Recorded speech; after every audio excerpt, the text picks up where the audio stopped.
Alright guys, it is time to rank all of the TDS towers on a tier list. I actually had to rewrite the script completely because I accidentally deleted the first one. Don't ask how that happened. But aside, let's not waste any more time and hop straight into the video. First we have F tier. These are completely useless towers that you should never use if you want to win. There are only two towers here. The worst tower in the game is Paintball in my opinion. Completely useless splash tower that is the worst demo man.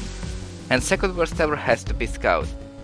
He's okay as a beginner tower, but aside from easy and maybe casual mode, he's just unusable. Now in D tier are underwhelming towers that may have some very niche moments where they are decent, but most of the time they suck. Snowboarder for example, I only put him in D tier and not F because I saw some people put him high up. Not sure why, cause Snowboarder is a horrible Freezer ripoff. Gladiator sucks, everyone knows that, extremely outdated. Hello Punk is a Team Rocket tier. Slaughter may have some niche usage in easier modes, but usually he sucks. Sniper can actually work out in hardcore, but other options are still miles better, and outside that he also sucks. Demoman is an okay splash for easier game modes, otherwise not really good. Hunter actually does surprisingly high damage for a starter tower, but still not enough for harder game modes. And finally,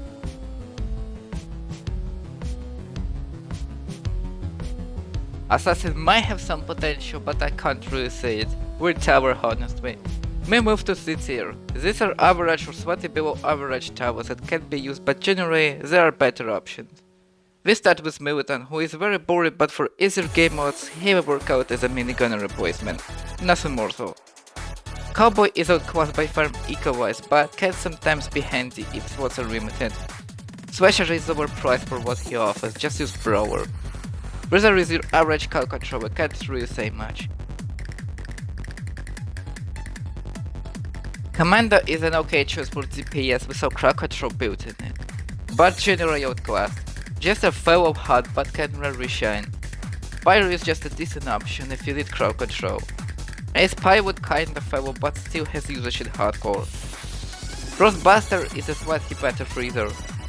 And finally, F-Camp is a very fun but outdated tower, it really needs some help from developers.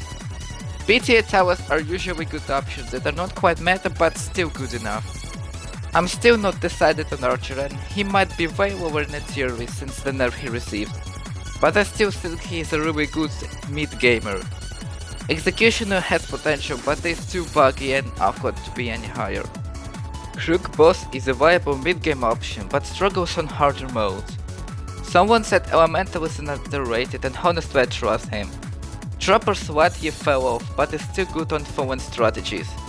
Warden is a brother side grade who is mostly worse, still has usage though. Military base is great early to mid game on fallen especially, but makes games way too long. Minigunner and Golden Minigunner are interchangeable, both are decent DPS options and both are unfortunately outclassed, even so normal one is good for new players. But Golden one Lovky sucks, might make a video on him. Shotgunner is pretty underrated, great early speedrunner and can grant battle pass. Necromancer is good but too inconsistent. Swatcher has a really good freezer potential but is really risky to use. Golden Parrot doesn't really change from normal one that much, but it's still an upgrade nevertheless. Turret is great for new gens, but later is outclassed. Electroshocker is amazing in strategies. Gun with Gun is honestly underwhelming for its cost, but has synergy with Hacker. Golden Cowboy is okay I guess. I still prefer Farm and I heard that the normal one is better in some scenarios. Biologist is a better Jester. Cryomancer is a better Freezer. And Toxic Gunner. Honestly I don't really get why everyone suddenly glazes him, but he must be good then, right?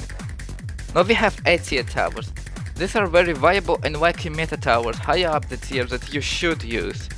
Golden Scout is a great early game and maybe some mid game, but afterward he falls off. Still great for his niche, especially for farming battle pass currency. Stormer is no longer the best DPS option, but he is still viable as a sub DPS. Engineer has too many problems to be meta right now, but still can be used. Pursuit is good for pursuing. Harvester has gotten an absurd damage buff and you can imagine why she is up here now. 5 Technician and Golden Sword are together, because of the insane synergy together. But standalone they are still solid. Mortar has insane crowd control potential. Medic is a great sword support if Commander and DJ are already in the field. Rocketeer is a kinda different Mortar and I honestly like him a bit more. Farm is not S tier anymore as more people prefer to rely on enemy money, but still the best eco tower. Golden Crook is a normal crook built for harder game modes. I really love it. Merc Micro is bad but the tower is still really good. Accelerator is meta right now, he just works. And Warlock is way too overtuned as an event tower. Finally, we reached S tier, which contains the best towers in the game. The 5th best tower is Brawler. He has an insane potential with an insane cost efficiency and crowd control, along with battle pass currency farm. Hacker is 4th due to just being too unique and irreplaceable. Rapid units add up fast, slowdown is very nice, and Tower Cloning has insane synergies. Ranger is 3rd best, he is just the GOAT. Commander is 2nd best, the reason why not 1st is because his range is really awful in my opinion, but the buff he gives is still insane. Now the best tower in the game has to be a DJ boost. Great range, buffs range and damage, reduces upgrade prices, can crowd control and give cash, this guy is crazy. That was the entire ranking. Make sure to like and subscribe if you want, and comment if you have different opinions about tower placement. That's it. See ya.